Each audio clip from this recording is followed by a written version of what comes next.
It's been an extraordinary opportunity to see Africa and learn about the wants and needs of the many countries, while also experiencing and learning about the people with whom we are working. We have some marvelous stories to tell, and we have some we don't tell. And we have met some amazing people and learned of what is being done, as well as where we can be of the most meaningful relationships with these people. I learned about storytelling when I lived in the Great Northwest, and the power of storytelling is also very much a part of the culture of Africa. And so let me share a few of these stories with you as they tie into the needs for education and for leadership. Martin talked about Kamina, a place that was about 2.5 hours flight from Lubumbashi in the eastern Congo. And if you're following the information in the Congo, just south of Goma is where Kamina is, and in Goma in the northern part is where currently there is war being waged between the Congolese army, the Rwanda army, 2 or maybe 3 separate rebel groups, and we have 35 UN peacekeepers in that area as well. So the turmoil just north of Kamina is extraordinary. This community sent 15 young men chosen by the community to go to Africa University. 13 graduated and returned to that community, and they have changed the community. They have acquired 5,000 acres of land in an abandoned Belgian farm, and the 2 students who graduated in agricultural resource management are now reconstructing the manor house to serve as a dormitory, and they have rebuilt the farm and are beginning to run courses for the farmers in the wider area, where they're actually brought in to stay in the dormitory and help them learn about sustainable development. A grant was received by Kamina of $250,000 from USAID, the Agency for International Development, to build a secondary school. And 2 of these young men sat around and talked about this and said, you know, if we made the mud bricks ourselves, we could build more than 1 secondary school. And so they got permission to invest the money in the kinds of equipment, pretty primitive equipment that you need to make mud bricks with, and to buy the chemicals that will keep the mud brick from melting in a heavy rain, which was fairly important. And the community decided that they would make the mud bricks. Every high school student was assigned a certain number of bricks per week. Every family was assigned a certain number of bricks per month. And 3 schools were built with that $250,000. And the leadership of these young people who had said, we can do better than just 1 school. The schools aren't elegant. They're rooms that are connected, and there's the aisle or the exterior entranceway is covered as well. But they are rooms, and then they found a way to heat metal rods to form those, and taking the 1 wood in the Congo, which termites won't eat, the Luzanga wood, they made desks for every one of those rooms as well.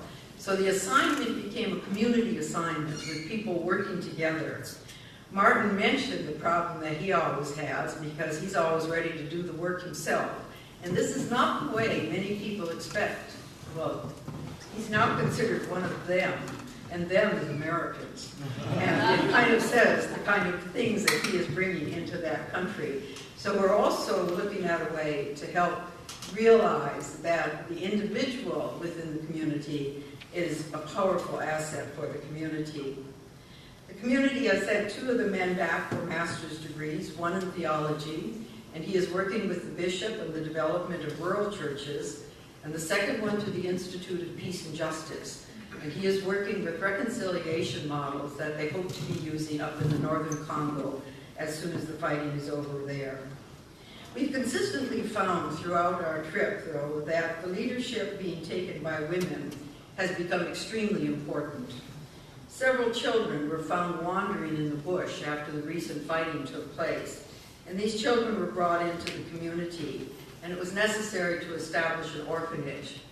But there was no money to hire anyone to take care of the orphans or to run the orphanage.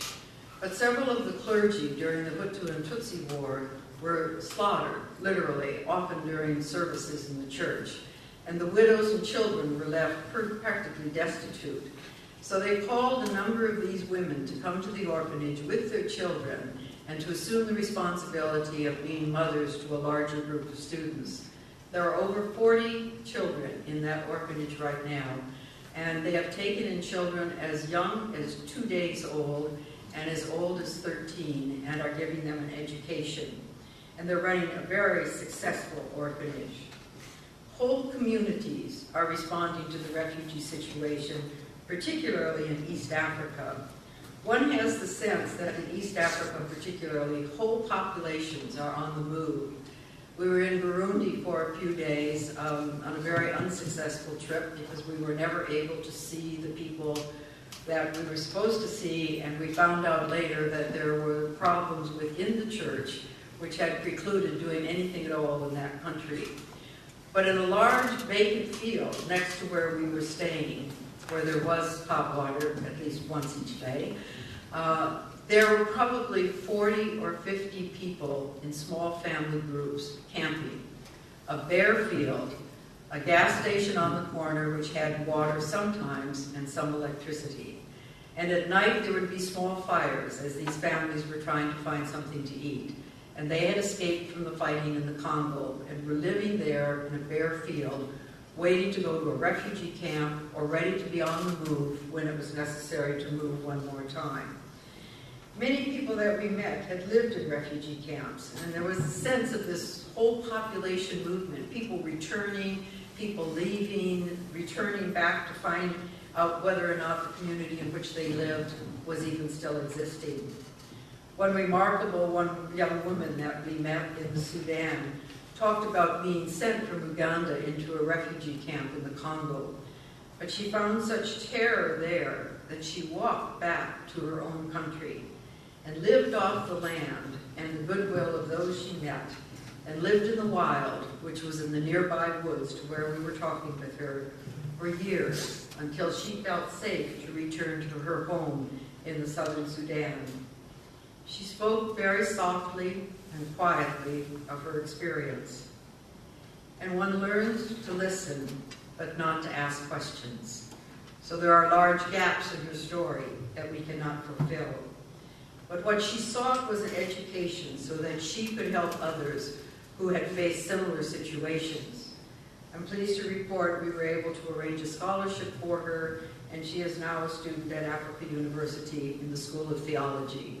And we know that she will return with a mission to serve those people who had experienced what she had taught. Women are playing a significant role, even to the first woman president on the continent being elected in Liberia. And we became aware that whenever we were in a group situation, that women often outnumbered men significantly. But their stories tell of their husbands and brothers and fathers and sons being taken by the army or by a rebel group or by whomever, and the community was left to the women to maintain and sustain, and they took their responsibilities very seriously. Liberia, wars have swept back and forth across that country for some 12 years. Many schools were closed, and a whole generation of young people have no or little formal educational experience.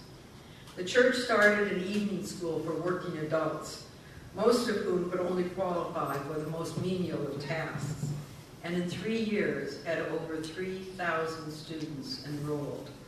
The need and the demand for education is serious. The World Bank is responding to some of these needs by providing 14 centers for technical training across Africa. And they've fitted out with computers and with video conferencing, beautiful facilities and well-funded. And they have come to us and to Africa University to ask us to participate with them in their facilities, providing courses for credit.